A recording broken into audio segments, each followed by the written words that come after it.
Olá pessoal, que a graça e a paz do nosso Deus esteja com cada um de vocês. Vamos começar hoje mais um estudo, ou melhor, é mais um estudo, não deixa de ser mais um estudo, mas é o último livro do Antigo Testamento do profeta Malaquias. Temos ainda mais uma lição relacionada ao uso do Antigo Testamento no Novo Testamento, mas do ponto de vista de leitura de livros, né, de estudo sobre os livros, este é o último estudo, né?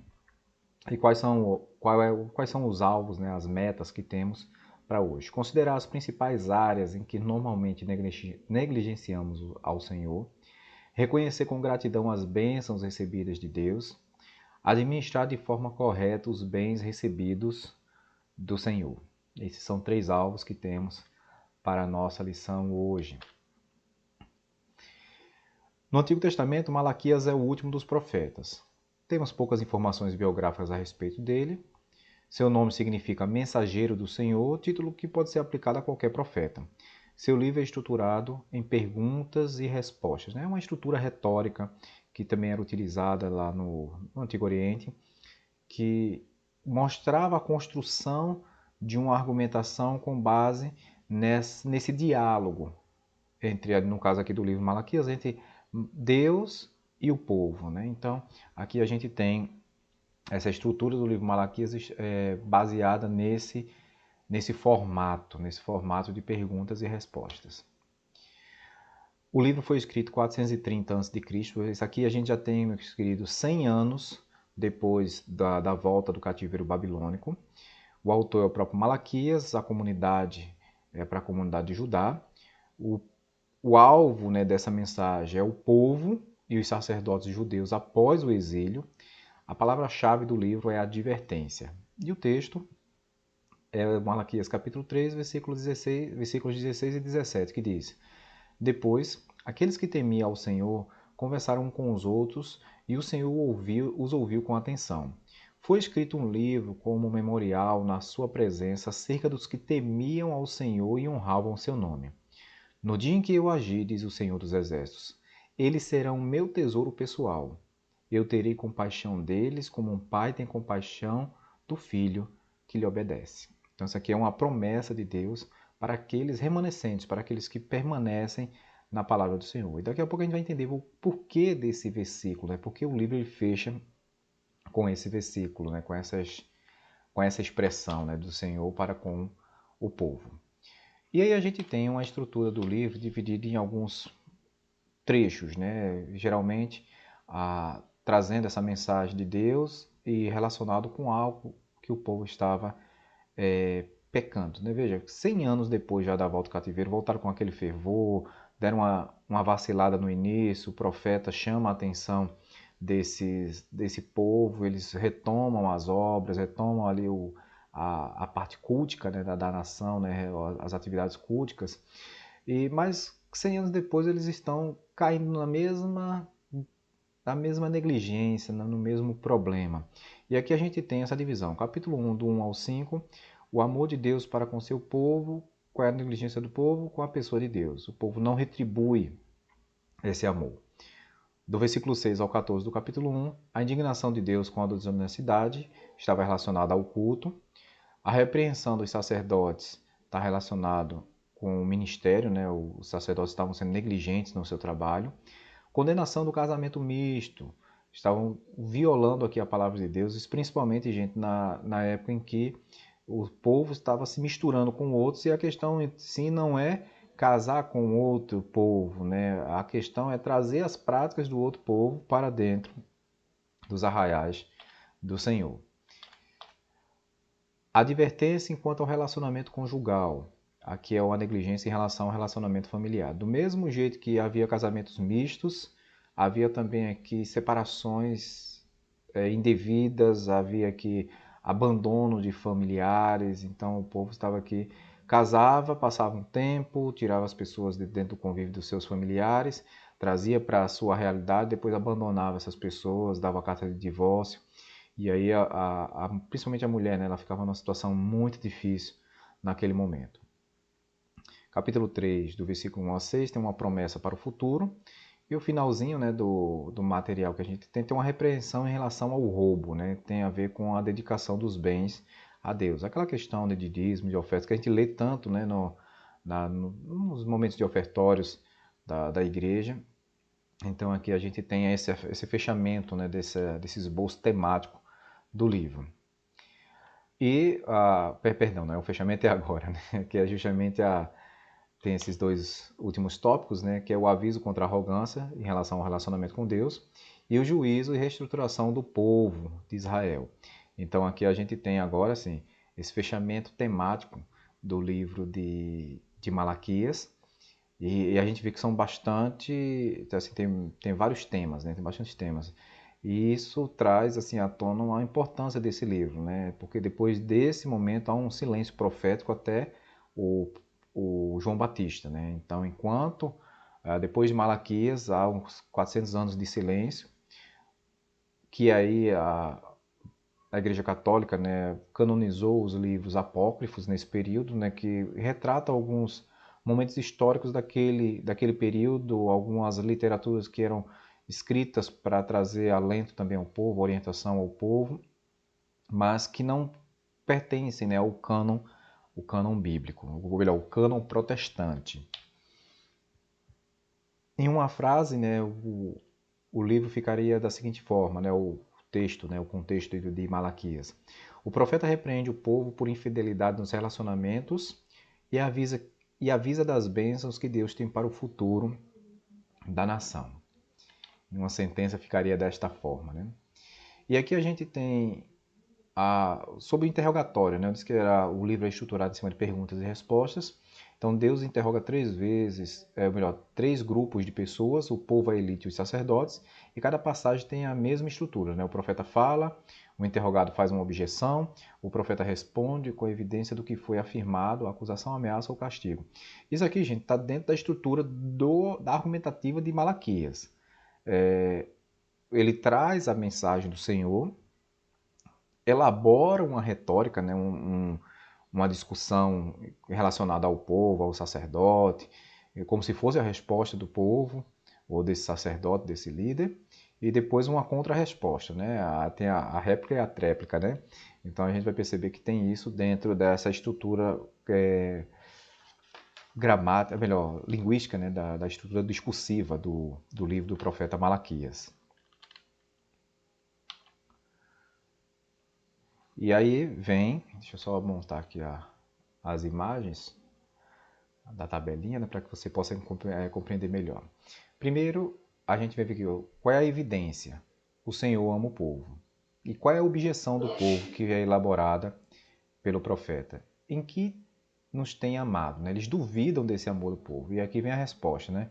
Edom foi destruído como sinal do amor de Deus. Aqui no livro do profeta Obadias, né, a gente vê o retrato desse amor de Deus, a escolha, né, do Jacó em detrimento do Esaú, que é o pai da nação de Edom. Então tem todo esse cuidado de Deus, a libertação do povo de Deus lá do Egito. Então vem toda a montagem da prova desse amor de Deus. O segundo tema é: Deus é Pai, Senhor e merece honra. Em que desprezamos o teu nome? Né? Como se fosse aqui o povo assim, o que a gente tem feito demais? Aí vem aqui a resposta, né? Os sacerdotes profanam o altar de Deus. Deus é Pai e autor da aliança. Por que Deus não aceita as ofertas? O povo adulterou e quebrou a aliança. Então, assim, tem sempre a introdução, a objeção do povo e a resposta, né, que é dada em relação a essa objeção. Aí vem aqui os próximos temas. O Senhor está enfadado com as palavras do povo. Em que o enfadamos? Pensam que Deus se agrada do mal. Então, quer dizer, as pessoas estão fazendo o que querem das suas vidas e acham que Deus vai aceitar tudo isso. Deus não muda. Em que havemos de tornar? Parem de roubar a Deus nos dízimos e ofertas. Né? Então, assim, as prescrições anteriores continuam valendo também nesse momento. Deus acusa o povo de palavras duras, que temos falado contra ti. Né? Há uma certa ironia, né, em determinadas respostas, né, objeções do povo. Dizem ser inútil servir ao Senhor. E aqui, gente, a gente tem um negócio interessante, porque assim, o que o povo estava visualizando? Que aquelas pessoas que não servem a Deus estavam prosperando enquanto eles continuavam na mesma. Só que o que eles não conseguem identificar aqui a gente vê assim como eles estavam cegos, né, para essas realidades espirituais, é que a prosperidade do povo estava relacionada à fidelidade que esse povo tinha ao Senhor. Por que, que o ímpio estava prosperando? Porque a recompensa do ímpio era aqui mesmo. Quando chegasse o dia do juízo, ele não ia levar nada daqui. E a recompensa do justo, mediante a sua fidelidade, acontece aqui e no futuro. Então, assim, era isso que o povo não estava conseguindo entender. Eles queriam os benefícios da terra, queriam todos os lucros, né, que pudessem receber aqui em vida, sem servir ao Senhor. Fala assim, o ímpio não tem isso? Sim. E aí você é tentado a isso e quer ter a mesma vida do ímpio. Então, por que está buscando ao Senhor? Bem, a gente vê essa estrutura do livro, né, e vai perceber que dentro do livro do profeta Malaquias, há um conjunto de doutrinas, talvez até mais elaborado que nos outros profetas menores. Nos maiores a gente tem realmente mais uma estrutura bem maior de distribuição de doutrinas, mas dentro do livro Malaquias, comparando aos profetas menores, a gente vai ver pelo menos 6 doutrinas mais fixadas em relação ao povo, em relação à palavra de Deus para o povo, né? Então a gente vai perceber o seguinte: em relação a. Aí tem aqui as doutrinas, né? Razão, excelência, fidelidade, adoração, entrega e propósito, né? Em relação à razão, a gente pode dizer que um povo que não reconhece o amor de Deus é incapaz de encontrar razão para um culto genuíno. Então, por que cultuamos ao Senhor? Porque nós entendemos que Ele nos amou primeiro. Então, isso é a razão do nosso culto. Ele nos salvou, Ele nos buscou, Ele nos resgatou. Então, é por isso que o cultuamos, né? Então, Ele fez a ação primeiro. Mas quando eu não reconheço esses detalhes, como é que eu posso cultuá-lo? A segunda doutrina fala sobre a excelência, de fazer as coisas para o Senhor realmente com aquela primazia, primando sempre pelo melhor, né? Isso aqui não tem a ver com o mais caro, não tem a ver com o mais luxuoso, mas tem a ver assim com uma estrutura responsável de fazer sempre o melhor para o Senhor, de oferecer sempre o seu melhor para o Senhor. E aqui entra uma relação com os sacerdotes, que estavam fazendo do jeito que achavam conveniente, aceitando as ofertas do jeito que eram apresentadas, com defeitos, sem aquele rigor na observação. E a gente vai perceber que as coisas do Senhor não se fazem dessa maneira, né? Então, a excelência é sempre cobrada dentro desse trabalho cultico, né? A fidelidade. Deus condenou seu povo por conta de atitudes pessoais que violavam a aliança e que lhes impedia de prestar um culto digno ao Senhor. Então, assim, quando há esse coração distante do Senhor, a gente pode estar 24 horas por dia dentro da igreja. Lá no caso do povo de Israel, dentro do templo. Mas se o coração não estivesse junto, se a fidelidade não estivesse junto, se esse aspecto da razão, né, de entender que Deus fez primeiro por nós, por isso nós tentamos retribuir esse favor imerecido do Senhor, não tem um culto que se preste com a verdadeira adoração, né? A gente parte, né, com fidelidade e com adoração. A gente parte agora para a próxima doutrina, que a adoração só é genuína quando a compreensão real do cara, quando há essa compreensão real do caráter de Deus, né? Deus garantiu ao povo de Israel através dos feitos, né, miraculosos, que o povo pudesse crer e a partir dessa fé pudesse adorá-lo, né? Então, assim, Deus ele realizou os milagres e a gente o louva pelos seus feitos em nossas vidas, né? Pela sua provisão em nossas vidas. A quinta doutrina tem a ver com a entrega, né? Esse estabelecimento, né, da parte que cabe ao Senhor, dessa restituição que fazemos ao Senhor por tudo que Ele já nos deu, né? Então vem aqui em relação aos dízimos e ofertas para manutenção da obra do Senhor. E a última doutrina tem a ver com o propósito, né? Na visão do povo, servir a Deus era inútil. Mas o que Deus está colocando? Fez. O lucro de vocês não está nesse plano, está no porvir. Então preste atenção nesse aspecto. E aí, queridos, a gente vai perceber o seguinte, que quando entendemos essas doutrinas e as colocações que temos no livro de Malaquias, vamos entender também dois destaques que apontam para o Novo Testamento. Primeiro tem a ver com Elias que havia de vir, né? Os dois últimos versículos de Malaquias, do capítulo 4, versículo 5 e 6, eles completam a profecia de Isaías e a citação que abre o Evangelho de Marcos também, Marcos 1, versículo 2, que parece que mistura, Marcos parece que mistura essas duas profecias, né?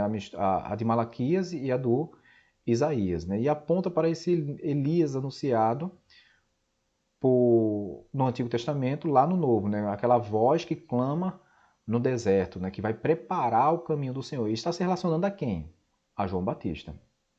E aí o segundo apontamento para o Novo Testamento tem a ver com esse sol da justiça. Quem é o sol da justiça? É o Filho de Deus.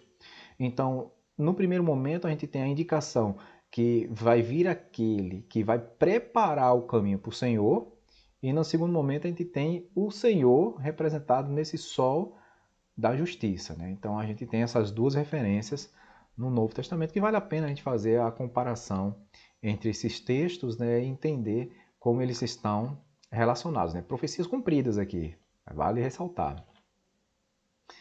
E aí a gente fecha dizendo o seguinte, que Malaquias ele mostra que a relação com os familiares, com o serviço de Deus e com o dinheiro são um termômetro do nosso relacionamento com Deus. Como você avalia a sua realidade espiritual baseando-se nesses aspectos da sua vida? Lembre-se que família saudável, igreja saudável. Se a família está doente, a igreja vai estar adoecida, o culto não vai ser prestado realmente com fidelidade, com a verdadeira adoração, não tem aquele sentimento, porque o primeiro ministério que o crente ele recebe é o ministério familiar. Então, cuide bem da sua casa. E aí você vai conseguir depois se estender para as outras áreas da vida. Cuide desse serviço a Deus também. Não adianta só cuidar da família e esquecer a obra do Senhor. Lembrando que quando a gente fala de obra do Senhor, tem a ver também com a sua manutenção. Então, esses três elementos eles são um termômetro para dizer como é que está a nossa vida espiritual. Se a gente trata negligentemente a família, se a gente não honra o serviço de Deus, se a gente não confia no Senhor com os dízimos e também com as ofertas, a nossa percepção, a nossa fidelidade a Deus está comprometida. A nossa percepção do que é Deus em nossas vidas está também comprometida. Então preste bastante atenção nisso, que eu tenho certeza que você vai ser muito abençoado. Próxima semana, né, traremos o último estudo dessa lição, né, que é o uso do Antigo Testamento no Novo Testamento, e aí passaremos para a próxima revista, que é Conhecendo o Novo Testamento, a partir do Evangelho de Mateus. Desejo a você uma semana abençoada e nos encontraremos aqui no próximo estudo. Um abraço.